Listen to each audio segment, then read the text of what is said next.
Good morning, Coach Robbie. Good morning. Yeah, good morning. Not too much. I just pulled your scissors out of my bag, so I need to return those to you. That's all right. You can put them in the mail with CC's room check. The juice is running, CC. The juice is running. Yeah, he got me last night, man. He's a good guy, man. As for impatient as he is, he's also impatient about making sure things get done. So you got to appreciate that in a man. Oh man, he gets it done.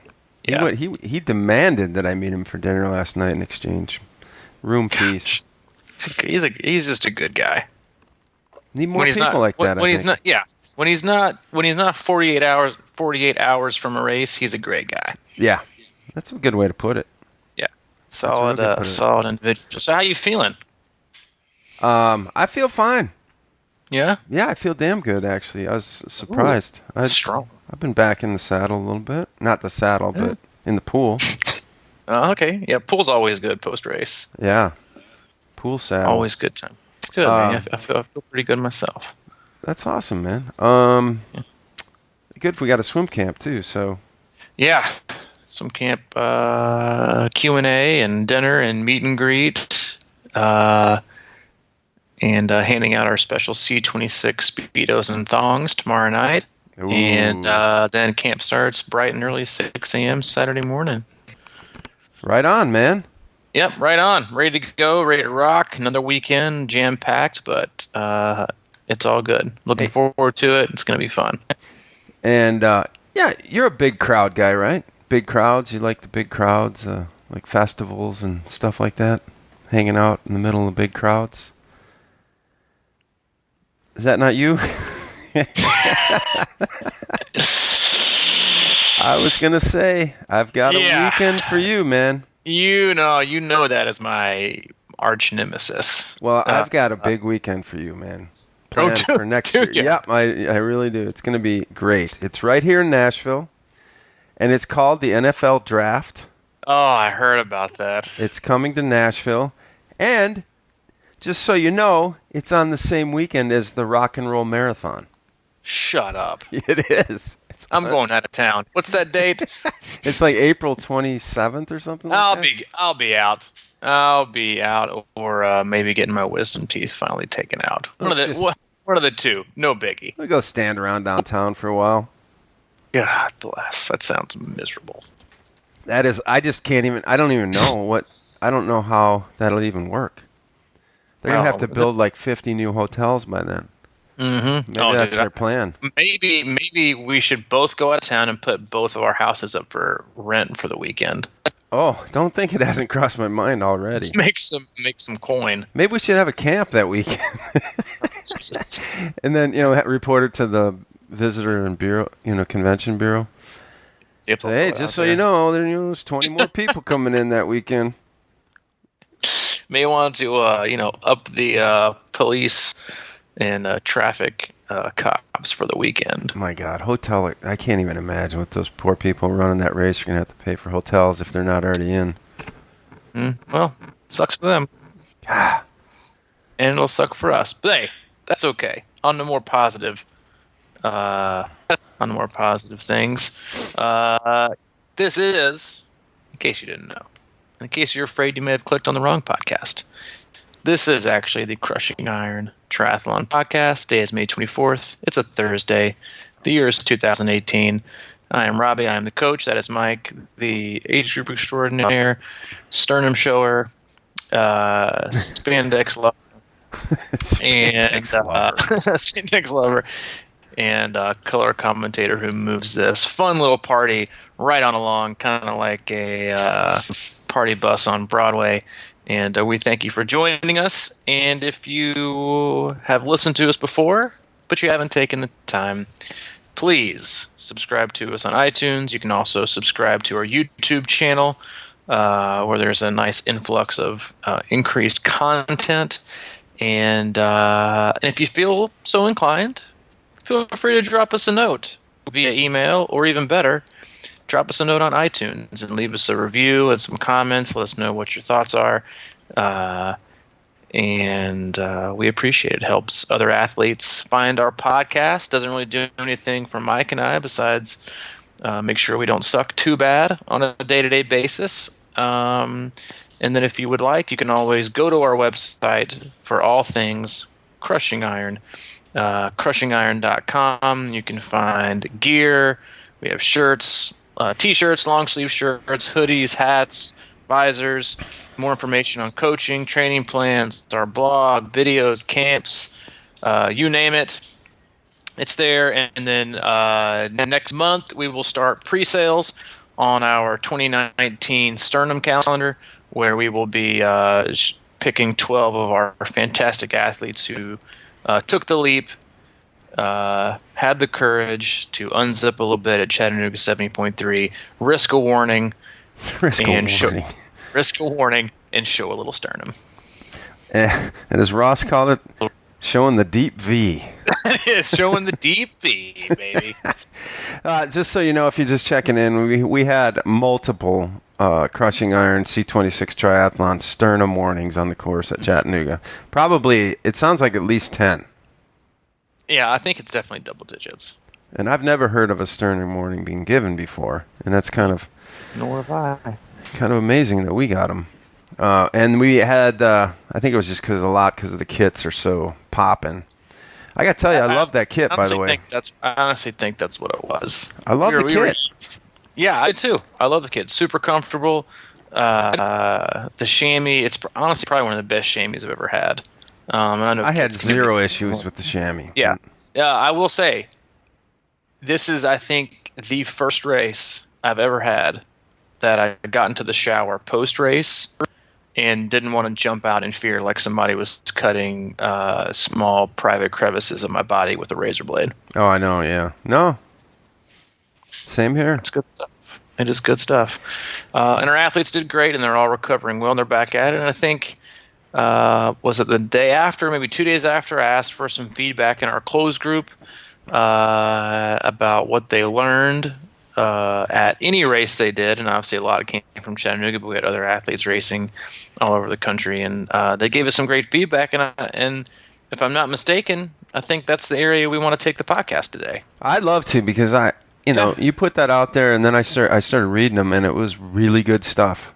They learned a lot at Chattanooga 70.3, at least, like you said, there are several other people racing around the world, but there was just a lot of good stuff in there. I think in many ways it sort of echoes a lot of the stuff we talk about on here, but I thought it was a great summation of, how to race and what kind of things you can do before the race, during, after, whatever.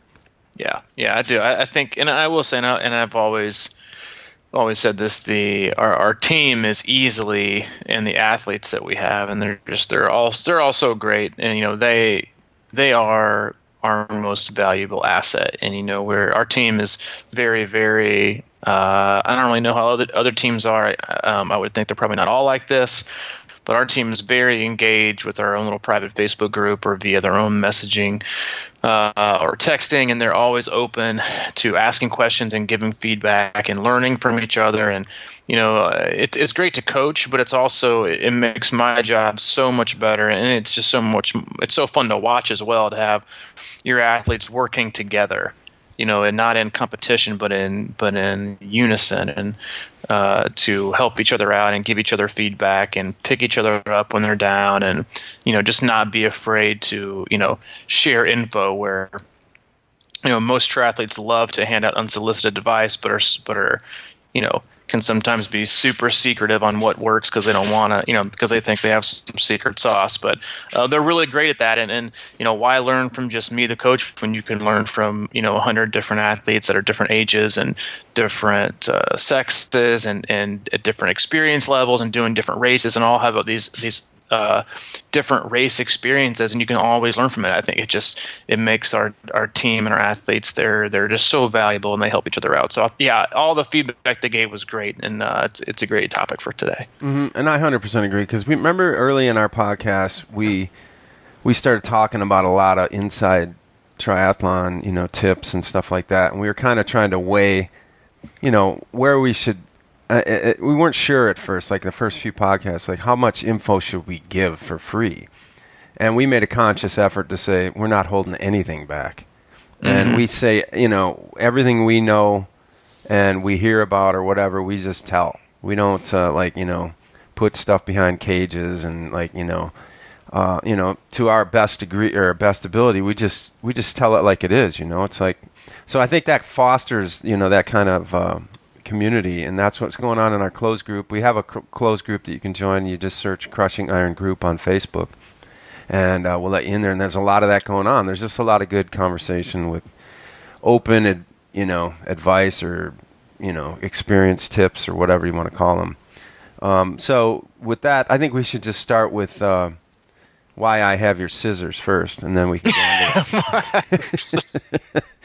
it. That's a great place to start. Yeah, I mean, it's a good one, man. I think a lot of people, I love that, first of all.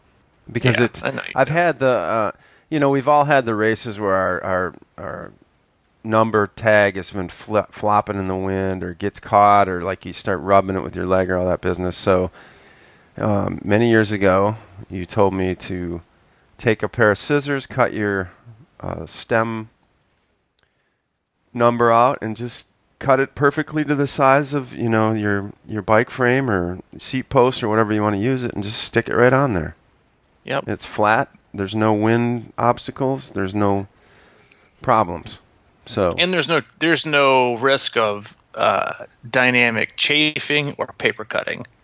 Right. But yeah, you see like these, $1,000 of worth of bikes, and then you see them take these.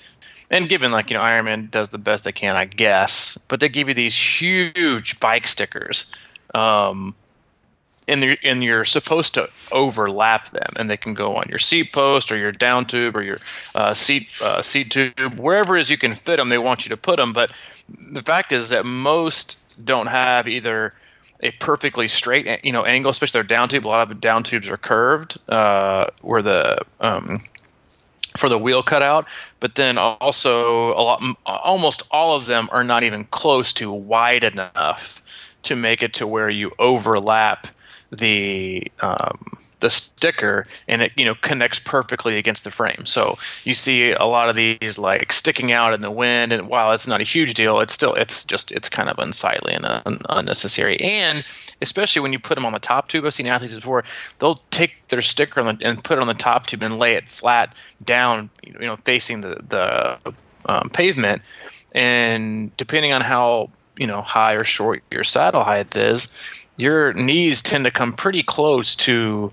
your top tube, and that can cause some very unsightly scrapes from your sticker. So yeah, do yourself a favor, cut that number up. I trim it up real nice and tight and smash it nice and flush against the frame, using my thumb to press out any bubbles that may or may not have gotten caught underneath during the careful application process. And there you go. Quick, easy, and it comes off super easy as well. Now, this again from the volunteer coordinator, he told me that make sure that you leave the logo on there and don't just cut the number off, because he said there's been cases in the past where people have forged their way onto the bike course by just putting a number on their bike without the official Ironman sticker. Sneaky. Yeah, so they check for that now. I don't think I abided by that rule, but hey, I paid for the race, so. Yeah, no, you did. I noticed. Because he told me to tell everybody. He goes, tell all your athletes. And I was like, all right, I'll try. Sure, man. Too late. Hey, I'm not sure. I'll have to go check and see if I left the logo on there or not. You did. I checked. Okay, good deal. We were walking down there. I looked. Good deal. Because I knew we were going to meet him, and I was like, yeah, here's right, here's our coach. You're going to sell me out. All right. But yeah, that's a good one. Let's get into the first one. Why don't you go start us off? Should we start with Suzanne right away? Sure. Because she said she thinks this was the key takeaway to her PR. Mm-hmm. Okay. So the biggest takeaway from my weekend, hydrating days out from the race is so important. Staying ahead of the heat is key. I never felt like the heat was getting me until half a mile to go. What do you think of that? That's huge. Yeah. And listen, like heat is gonna, you know, once it gets beyond a certain temperature, heat is going to slow you down some. It's just how much it's going to slow you down. And is it going to just be one of those additional obstacles, or is it going to be one of those things that can ruin your race? And Chattanooga is not an easy course. The swim is easy, but the bike is very fair. The run is just as fair. And then with the heat that we had, it was brutal for a lot of athletes. But yeah, hydrating days out from the race and making sure your body is overly prepared to withstand hot temperatures is very, very, very crucial. And athletes that nailed their hydration and nailed their nutrition, you have a lot more wiggle room when things tend to go awry and things are like the heat come into play. And so I totally agree with that. We very, very make a very huge point with our athletes of their hydration and fueling protocol 4 days out from a big race in general, but then especially a hot one. And it's something that may seem like it's a lot and taking it a lot, and can be tedious, but it is very, very, very important. And it's great to hear that it's when the gun goes off and when you cross the finish line, everything in the middle matters, and that's largely going to be what dictates how successful or not successful your race is. But it's also all the things you do in the days up leading to it. Yeah, it's the prevention, man. It is. It's very underrated. Yeah, it's like if you, I was thinking about this because I got sick, and it's sort of like I didn't really start. I was letting my body, or letting things go, kind of, and I didn't think about it until I got sick. It's sort of like, you hydrate ahead of the game. That's prevention versus like trying to hydrate in a race because you're thirsty or hot. Yep. Yeah. So and Suzanne also employed one of the other little-known secrets of racing, and I saw her a couple times on the course, and both times she was smiling ear to ear, and I think that. Oh my God! Oh yes, she was. Yeah, she. A lot of people talk about it. Smiling kind of takes your mind off the pain, and I think that she took that one to heart for sure. So another it's PR. a lot easier. It's a lot easier when you're feeling good. That's true. To smile. Maybe that's what smile it was. too when you're prepared. So yeah, a huge congrats to her, and way to stick with the pre-race hydration prep, which will be crucial for her again. As I believe she's going to tackle Eagleman here. Yeah, she's bringing it right back. Just 3 weeks later, she'll be an Eagleman, which is Eagleman's always a traditionally very, very hot and muggy and humid race. Probably a different kind of heat. And what that it's honestly it's like couldn't be any more different than in Chattanooga from a course standpoint. The swim is open. It's traditionally a much harder swim, but the bike and the run are just pancake flat. So definitely the opposite from a course standpoint from Chattanooga, but what it makes up for, what it doesn't have in the bike and run elevation, it all but usually makes up for with the heat and humidity, and then that bike course is not shaded at all either. So be another good test. Yep, go get them. Who was next? Joanne Langdon. So Joanne says she's doing well, and I learned that not worrying about things you can't control and work on things that you can is the best advice for racing in life.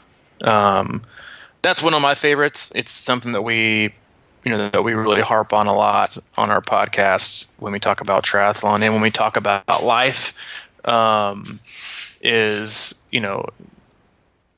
only worry about the things that you can actually truly control, and the stuff you can't, stressing about it and worrying about it is just makes things worse. And Joanne's awesome. She's an athlete I've been working with for 5 years now, and we've been through all kinds of fun things, fun and not fun things together. And honestly, I think you were in the hotel lobby with me when I talked to her the Friday. So we're like Friday afternoon before the race, and she was considering not coming. Yeah. Just because there were a lot of other things going on, and we kind of had a little quick heart to heart, and I had tell her I thought she was making the right decision, and she earned it, and she's worked hard, and go for it and see what happens. And she pulls out a PR and a podium, and all from just focusing on the things that you can control, and then everything else just kind of letting it go as best you can. It's not a perfect science, and we're always going to let things get to us, I think, but she's one of the more resilient women that I know in general, and it's been fun watching her mature and progress over these last few years, especially into a really, really fantastic triathlete and incredibly well-rounded. Yeah, for sure. I mean, and I know she's going through a lot of stuff, and that thing with me, the don't worry about things you can't control. I mean, that's easier said than done, right? It's like, oh God, yeah. I mean, it's like for her to be able to pull that off, but like I always, and I'm sure you've got a better grip on this than I do sometimes. It's like what can't, you feel almost like sometimes that you can control everything, and I think that's just sort of like a recipe for disaster. And like being able to find what you can't control on the course or off the course is such a huge, I guess, bit of wisdom or maturity or something to be able to do that. Like when you're out on the course, you just you start losing your mind sometimes and think you can kind of power through certain things that are probably bad ideas. And it's obvious that she because she added actually, and I put this, she was walking through the aid station works for her. Ices and sponges kept her in the game for the run, and she podiumed. So it's like that's patience, and that's like because I was wondering about that myself. I'd done the same thing, and I felt like, well, it was kind of took me off my game a little bit, but it also saved my game, and it's not gonna, for most people, gonna ruin their race if you just kind of walk for a little bit and make sure you're getting what you need every mile. No, I mean here's the thing is through most aid stations anyway, because of how crowded they're going to be for the most part, you're never going to be able to blaze through them. And grabbing water and grabbing ice and nutrition is so vital that, listen, the few seconds you think you might save by skipping it or running through it fast, you're gonna pay for it later on by not having enough nutrition and not being cool enough. And so, the hotter the race is, especially for a full, if it's really, really, really hot, walk the first aid station. It's about getting ahead of it, not trying to, stave it off when it finally gets there. And so, yeah, I think that was one of the first things. I mean, I didn't walk an aid station, but for me, it was, listen, be as selfish as you want. You paid for those drinks. You paid for that ice. You paid for those sponges. Get on it, and I mean, I took everything you can possibly imagine in order to stay cool. And so, yeah, it's huge and can really make or break a race. Mm-hmm. All right, who's next here? Let's see. Next up, we've got Reve. Yep. Here it is. Listen to your body when it comes to nutritional advice. If it ain't broke, don't fix it. Don't try to fix it. And for her, a second pair of socks for just in case after the bike is totally clutch. So she changed her socks out. And I can see that totally because you're soaked. That's why I don't wear socks, but because I soak them on the bike, and I hate to get off the bike with wet feet. So that makes a lot of sense. Yeah, and she PR'd it too, right? Major. Oh, 40 something minutes, I think. Yeah, she did great. I saw her pictures, man. At the finish line, she was really emotional. It was awesome to see that. Yeah, she's got some good ones on there, but yeah, and that's the thing, man. Like the nutritional advice, it's like everybody has their is their their thing that they go to. But so many athletes, like when they get 2 weeks out from the race, you're like, you know what? I'm just going to start cutting weight, or I'm going to really clean out my body. And I'm all for eating clean. Don't get me wrong, but like so oftentimes you veer like, I think I remember specifically talking about this with her. I was like, so you just went out and had your best ride and best run weekend to date, period. Eating normally and eating just normal average stuff. Mm-hmm. And now you're going to change everything up and like shock your body. Like any kind. That's how a lot of diets work. And not that she was dieting or a lot of athletes do this, but a lot of diets work because they shock your body. They're changing it up on things. And so what happens is you're the 2 weeks leading up to a race, what your body's supposed to be doing? Recovering, fueling, repairing itself. And so you can't starve it, or it's not going to heal. And so you have to just stick with what works, and don't change it up, and don't stick with this and all of a sudden become, think like this is going to make your race. It's the training that's going to make the race and preparing. It's not, for the most part, cutting out certain things, this and that. But, it's not panicking, and it's sticking with what and it's not about playing it safe. It's just about being smart. And but a lot of athletes fall in that trap, and I think it's very, very common to just stick with what you know, stick with what you're doing. And if you want to make changes,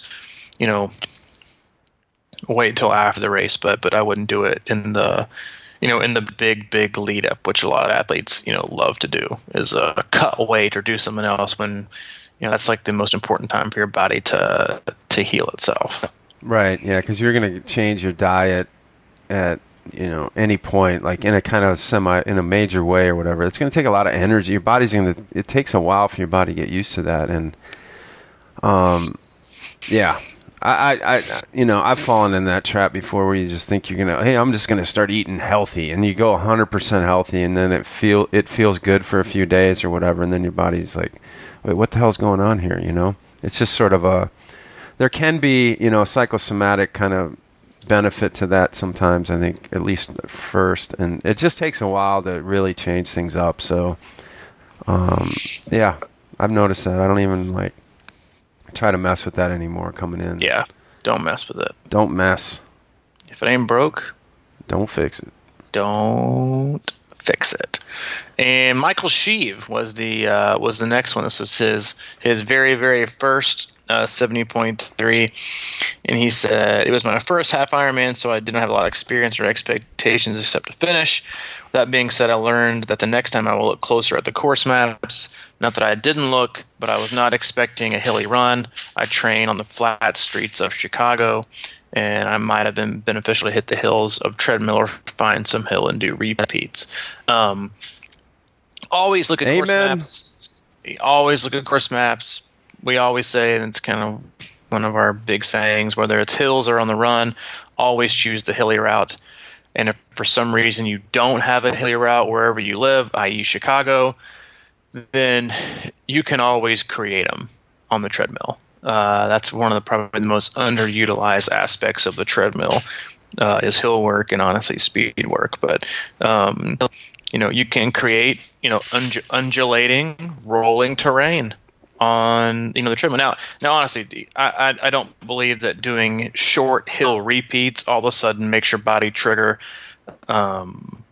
it's muscle memory into knowing, I know exactly this is a hill repeat. Because you can only do so many hill repeats before you're starting to really, really work and overwork certain aspects of your body. But be familiar with it. And the same could be said for if you choose a course like Ironman Arizona, Ironman Florida, Eagleman that's coming up, super flat, you're going to be in aero the entire time. Texas, the one that I did in April. Don't choose, courses to where, or even if you're on the trader, don't be sitting up on your base bar in your hoods, just chilling. Because while it's close, it's not exactly simulating the exact muscle, demands that you're going to have by being an arrow for 2.5 hours or 3 hours, or whatever it is. It's those little that the small percentage, of that, and making sure that the course. But it's along the same lines as, hills on the run, super aero. It's all about preparation and making sure your body is used to it. And I will say that I think the hills felt much more like hills with that amount of heat. With how, the heat just makes your overall level of exertion so much higher anyway. And then you combine that with the hills, heat and hills, it's the two most difficult things to conquer. And when you have them both on one day, it's hard. Yeah, it's hard. Not heat and hammies. It's that's a double H. That's also a double H. Yeah, it's our back-to-back podcast with double H's. Heat, triple hills, H. and hammies. Yeah, and definitely, those are definitely things always pay attention to, and if not, even just not doing, constant hill repeats, and if you can't take the hilly route, is just to know how to approach the hills when you run them, and what you should do. A lot of athletes, and cycling on the bike and on the run are totally different. On the bike, in my opinion, and I think it's pretty common knowledge, you should stay with your power and stick your power going up the hills, and really be able to and train your body to go after the hills, and then chill on the down, which is what a lot of people do is the exact opposite. They spin up as easy as possible. And I'm not saying go way out of your zones. I'm just saying it's okay to put some power on the hills. And they get to the top and they coast, and then they want to just like mash on their gears on the way down. And the way I was explaining to it with, I think, one of our athletes at the race when we were walking was, you can be going down a hill and throwing down 200 watts and going 25 miles an hour. And then you can try to go faster and push like 260 and you're going to go 25.1.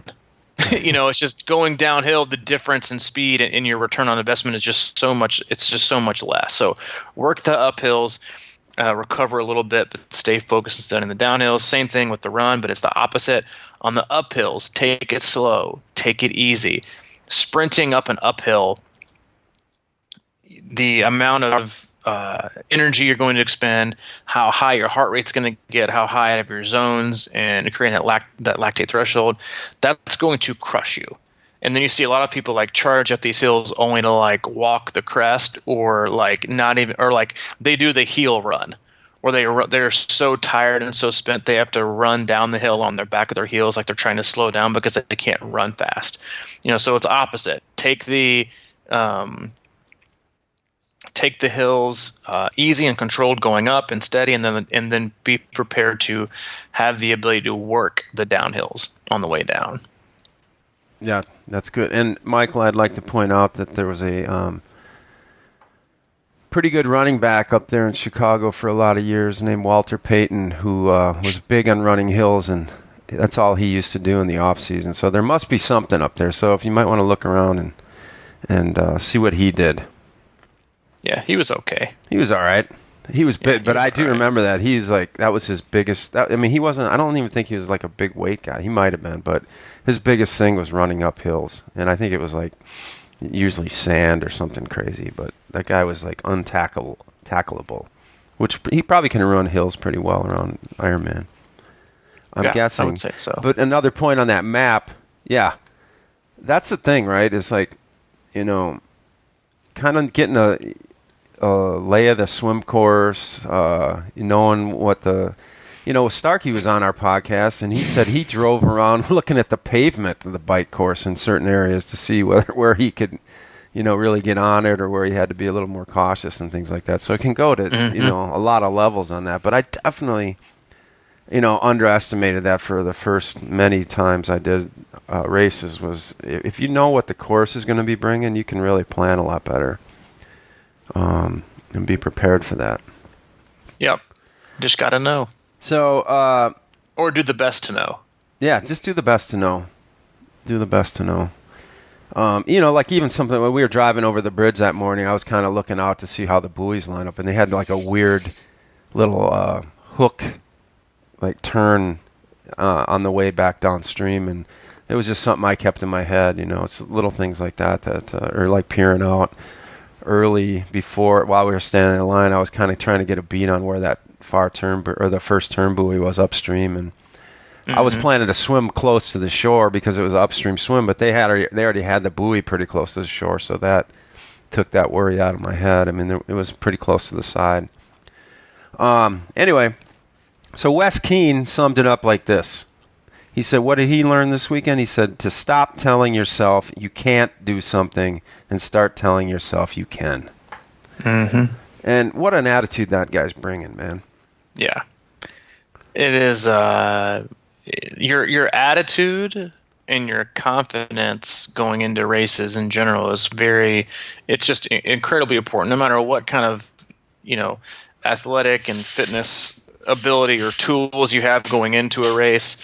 If you don't have the confidence and you're not motivated to use them, then they're almost pointless. And, he has, man, he's come a long way already. We've been together for about a year, but he's one of those transformative athletes that work super hard. It's like we all are. We're occasionally a little too hard on ourselves and always want to do better. But I think there is that side of always wanting to do better.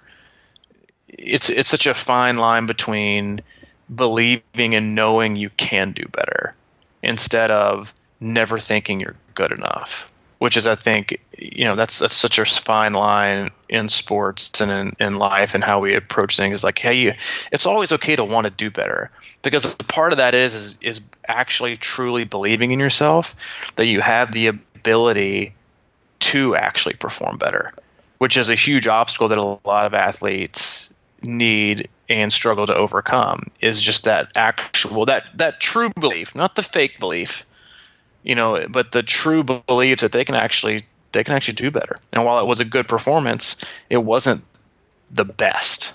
Mm-hmm. And it's working towards that best that is the fun part, and it's being satisfied with, and honestly, oftentimes it's you're going to be so much more satisfied with the work and the process and the progress towards getting towards a goal than you ever are going to be satisfied with just reaching or being satisfied with that day's goal. Because racing is such a funny thing. It's you could have a really good day and feel like crap, and you should be happy about it. Or you could have a really crap day and you felt great. It's just a weird thing. But yeah, it's about believing in yourself and truly believing that you can see and actually make changes. And basically just tearing down the walls of self-doubt, and a lot of times, sometimes self-sabotaging or putting obstacles in front of our way. And that's easily, without question, my favorite part of coaching, is allowing and working with athletes to get them to a point to where they now believe that something is actually much more possible than they had ever imagined. Mm-hmm. Whether it was in their ability or with a time in a race or whatever it is. It is about helping them, see that they have this potential that they may or may not have ever even thought that they did, and then watching them grow and experience that is easily the most rewarding part of coaching. Yeah, and I think Wes, 502 or something like that. 504, I think. 504, and he posted his splits. I think he might have just posted them on his page, but he said he was happy with his race, but he's got to do better on the run. And he had a good run, but he knew that he wasn't disappointed, but he said he knew he could do better. And I was kind of reading through some of the posts and stuff, and at one point he just said he recognized that there was like 2 miles of the run where he kind of lost focus and sort of lost his way, and he realized that was probably the difference in his run, and it might have been the difference between him going under 5 and getting 504, or that's probably what he was thinking. But he wasn't disappointed or angry or anything like that. He just recognized it's like, hey, here's where I could have done it, and how do we get to that point now in training or whatever as he moves on. So I thought that was cool, but stop telling yourself that you can't do something and start telling yourself you can. Yeah, and a lot of times it's just making a choice to not listen to it, because I think that regardless of like where you come from or the obstacles you've overcome or where you started in the sport, or if you're new or you're old or whatever it is, I think everybody has like moments of inner dialogue that you have to combat. And we talked about this on a few podcasts right before Texas, that I think everybody deals with that inner dialogue. How are you going to combat it? And you have to be prepared for it. And sometimes in races, when we lose focus, it's because we start to engage in a different kind of conversation with, maybe the negative self-talk or the self-doubt or the, that side of where we've been versus, the positive and the taking things as they come and not jumping to conclusions, at mile 15 of the bike, but seeing things out. And I think that's also a huge part of long distance racing, which we all know can change in an instant. And it's such a long day and there's so many things to consider that you just have to be prepared, and you just got to keep moving forward. Yeah. It's one of this sport. When you recognize, like, he's probably looking at that going, man, I could have. So he's probably just chomping at the bit to get back there and fix that problem. It reminds me of, I used to play a lot of golf when I was a kid, and it was like you'd have a terrible round or like an up and down round or whatever, and then the last hole you'd hit like the perfect shot, and you'd end the round on a perfect shot and be like, damn it, see, I knew I could. That would always bring you back, So and that's kind of what Chattanooga does to you, because your last split is so fast because you're going down that hill. I know, right? It's like, man, see, I was flying it right at the end, and I think I had a lot left, Yeah. But, yeah, that's sort of what this thing does. Is like you always kind of, the people that end up doing the best in this are kind of like they want to solve the problem. They want to get to the bottom of things, and they just keep digging and keep trying to figure it out.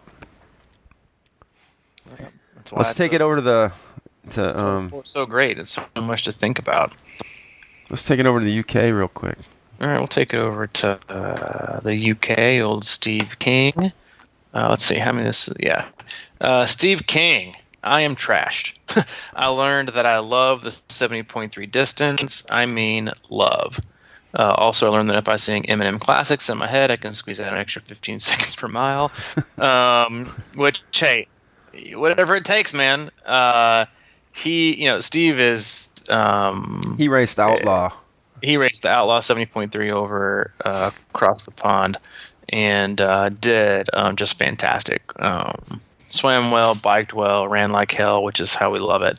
And one of the things I love about Steve is that he's just so committed and so sure of himself. He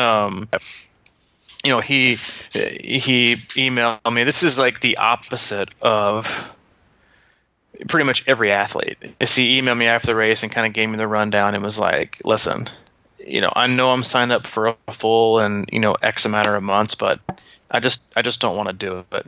I just want to do 70.3s. I just love racing the 70.3s. And his take was that, Ironman, I feel like this training is so much more, obviously, but then it's also I feel like, to him, and I know this is most people, it's not really racing, just because at Ironman it's so hard to race one. You're really just being careful all day, and he's a guy that likes to, redline it and go all out, and you can't do that there. And so he said, I'm just not going to do it anymore, and we'll focus on another 70.3. But I have a ton of respect for anybody, and I do for Steve as well, but that can be so sure of what they love, because most are like, I got to do an Ironman. I got to do an Ironman to make the year. And he's deciding not to do one because he, at this moment in time, he just loves feeling like he's racing from start to finish. And I love that, and so if you find a distance that you love, go for it. Like you don't have to do a half Ironman or a full Ironman to be a great triathlete. And most oftentimes it's because it's always a choice. Like I have every athlete I coach, I'm like, you could do a full if you wanted to. It's about a choice. It's not about really if you're physically ready for the most part. It's really if you're just mentally and emotionally ready, and if that's even something that you're interested in. Mm-hmm. Because like, have you done a half Ironman? Have you done a full Ironman? Like, even if you haven't, who gives a shit? Like, most oftentimes, like, nobody cares. It doesn't make you a better athlete. It just means that you generally train longer and spend more money. But athletes who do sprints and Olympics and that's their focus, like that stuff is hard. Go race an Olympic or a sprint and bleed out your eyes for the whole hour and a half or 2.5 hours and see how you feel. And it doesn't make it. It's about what you like and what you love. And so oftentimes in this sport, especially is that. Like you get hoodwinked into feeling like you have to do something longer to validate your existence as somebody who calls themselves a triathlete. But listen, you don't. And find something that you love. Find something that excites you. Yeah. Because a lot of times, the longer distance stuff, and I'm sure we'll talk about it. We'll cover it because athletes fall into this place. As in, like August, September, you become very disinterested. The allure of a full Ironman or the allure of a 70.3 becomes not so shiny and fun when you're in the middle of your build and it's 100 degrees outside and you're supposed to do 15 hours this week and nobody else wants to ride with you, and you're like, yeah, was this really a good idea? Yeah. And that's why Ironman makes so much money, because so many people sign up for races and then choose not to do them. But yeah, just be confident in yourself and content in what excites you. And if it doesn't excite you, then don't do it. Don't justify your way out of being excited just to do a different kind of race. Well said, man. Thanks. Yeah, you're welcome. I occasionally nail it. Occasionally. I'm going to let you take this next one. Okay. Amy Kendall, Yep. I feel like I did. Oh. Yep. I feel like I didn't race. Some races go as planned and others don't. I'm trying to keep my head up, and I'm looking forward to the next one. 100% totally true. As far as some races go as planned and others don't. Amy is an incredible athlete, very, very, very strong. But like she said, some races, and I think what she means, and I think she would agree with me. If not, she will 100% tell me. If not, yeah, she won't mince words. I'll probably hear about it within like 30 seconds of this podcast being posted. But what I feel like I didn't race is she had some major stomach issues, gallbladder issues on the run, and wasn't able to run as hard as she would have liked. So ergo, you get done and you don't feel like you raced hard because you're not nearly as trashed. Mm-hmm. And I think, and actually there's a lot of athletes that I have that are recovering really, really, really well because either the heat got to them too much or something happened and they weren't able to run really, really, really hard. So listen, if you're not getting able to run super hard, there's a difference in running. A huge difference in running, like even 30 to 45 second per mile difference on a run, and you're just you're just going to be trashed. And she said that some races go as planned, others don't. We have another friend of ours, and who we were texting back and forth after the race, and she had kind of the same. She's like, legs just weren't there, and what are you going to do? You can't make it happen. And we say this all the time, even though it's always magnified. And it's always obviously more unfortunate during racing, is that training and racing are no different. You wake up and although you believe and you set yourself up and you feel like things are going to be as close to great as they can, some days just don't work out. Mm-hmm. And you just ain't feeling it. But it's doing the best you can with, with what you got and what the day gives you. And then you learn from it and you move on. And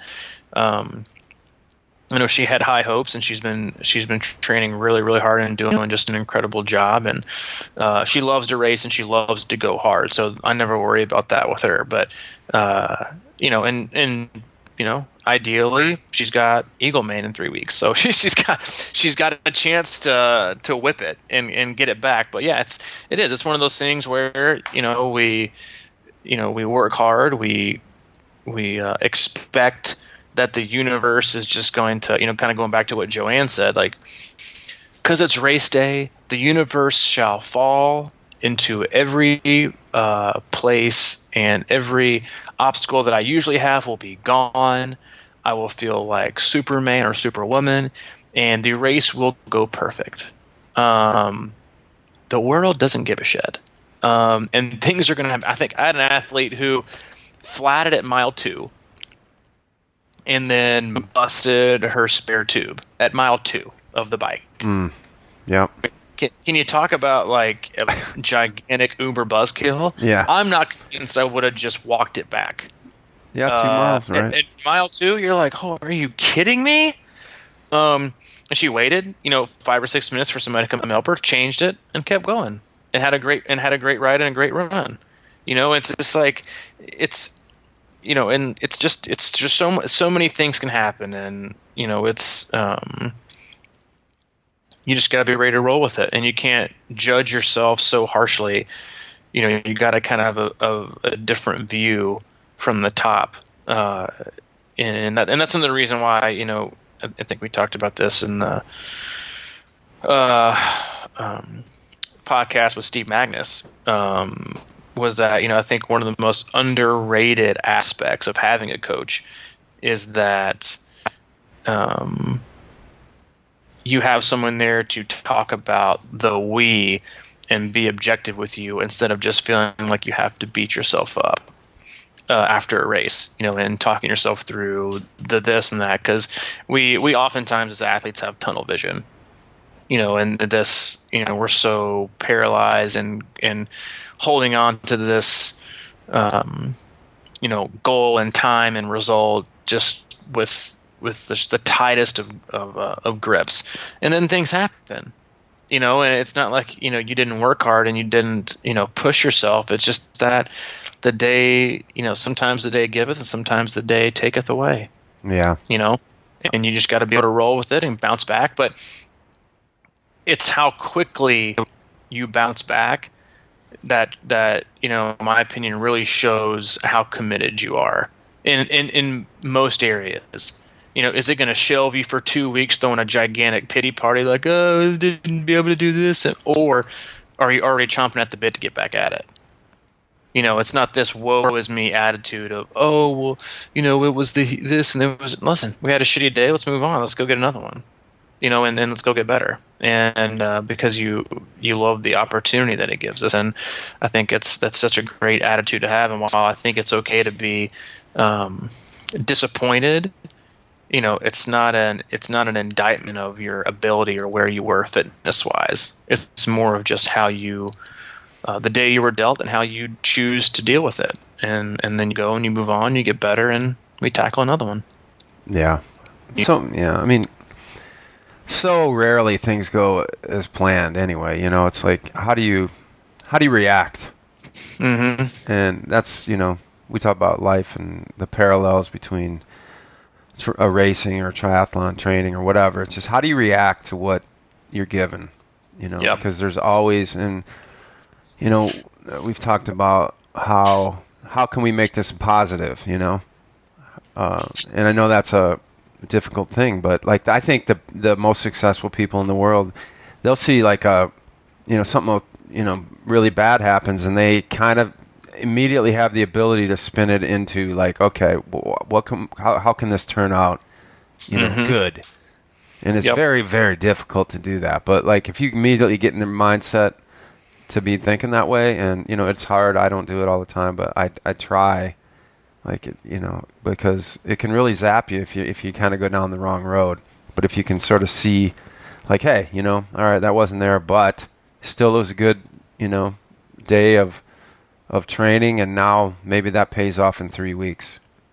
Exactly. That's exactly what I was thinking. I mean, we use this analogy all the time, but it's so often in training and especially in racing, it's all about playing the cards you were dealt and how you play them.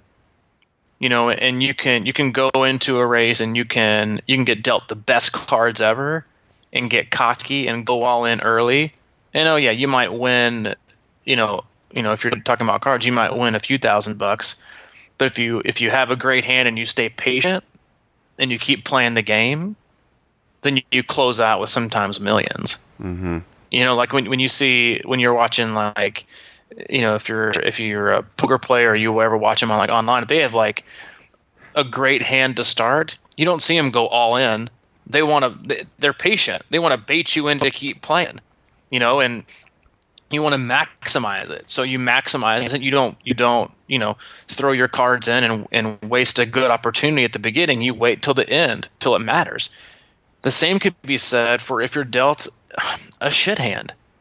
You can see the same poker players and same card players bluff out other players that have so much better hands than they do by just sticking around and playing the game. Mm-hmm. And conversely, you also see the guy that has the confidence to just stick around. Like if he's playing, Texas Hold'em, he's dealt a 2 and a 6, a pretty shitty hand.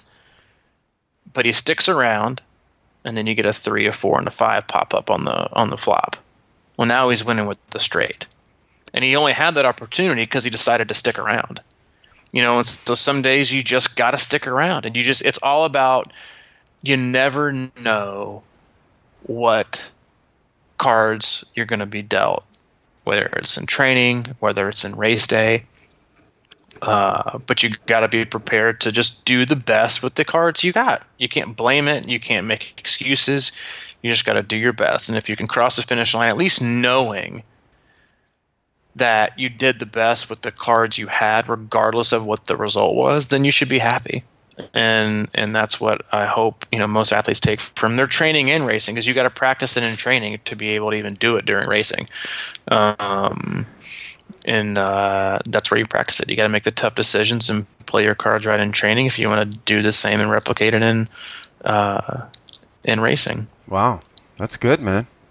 Thanks. That's a good way to end it on that solid analogy. I didn't know you knew so much about cards. I do, man. I used to play a long, long time ago. Played in college a lot. Wow. Yeah. I'm excited because when I wasn't going to class, I've only gambled like actually once, like at a casino, and that was like 10 years ago. I don't gamble or do anything, but I used to do it a lot in college. Wow. Rounders, one of my favorite movies, but don't do anymore. I don't like risking that kind of cheddar. It's probably good. I was thinking while you're going through that Texas Hold'em analogy, I was like, maybe my dad will finally listen to a podcast now. That's right. I know your dad loves him from cards. He's a cards. Just maybe we'll clip out this snippet and send it to him. Yeah. Don't bet on sports. Don't play cards. None of that stuff. So for those of you out there who left us your feedback, we have plenty more to go. Yes. We didn't get to everybody, so we probably got a whole nother podcast. And for sure. Hopefully this was entertaining to you and informative, because I thought it was. A lot of good stuff, that comes up from age groupers that figure stuff out, on their own sometimes and through coaching. And so, anyway, just learning. Caring. That's what we do, We just sharing is caring. All the information in the world is out there, and it just takes hearing it in a certain way sometimes for it to click. Mm-hmm. And that's what we like to do. We like to spin information from our, pile of knowledge, I guess, and just go forward and just see what happens. And then we just keep kind of opening it up. I mean, that's kind of the nature of what we're doing here. So anyway, if you want to get in our closed Facebook group, search Crushing Iron Group on Facebook. Stop by crushingiron.com. We're ramping up the blog participation there. We're trying to get that going again. We've got the coaching information on there. that you can check out. If you're looking for a coach, you got to race, because there's a lot of big Ironman races coming up later in the year, and you don't want to, get off track now. If you feel like you're starting to kind of be uncertain about some things, send us an email, send Robbie an email, c26coach@gmail.com. I'm at crushingiron@gmail.com. And I guess that's it. That's it, man. I'm going to go start prepping my place for Airbnb for that NFL draft. I'm going to shoot a text to old Roger Goodell, see if he wants to crash in our spare bedroom. Oh, that's not bad. That's a good idea. So I'm going to charge him at the yin yang, but see what he says. I'll give him my whole place. He's a friend of the cast. Friend of the cast.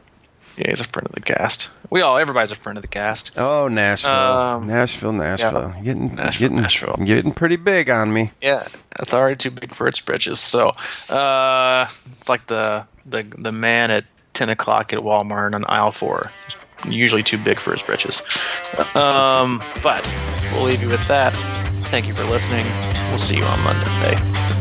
All right, Coach. See you later. See you.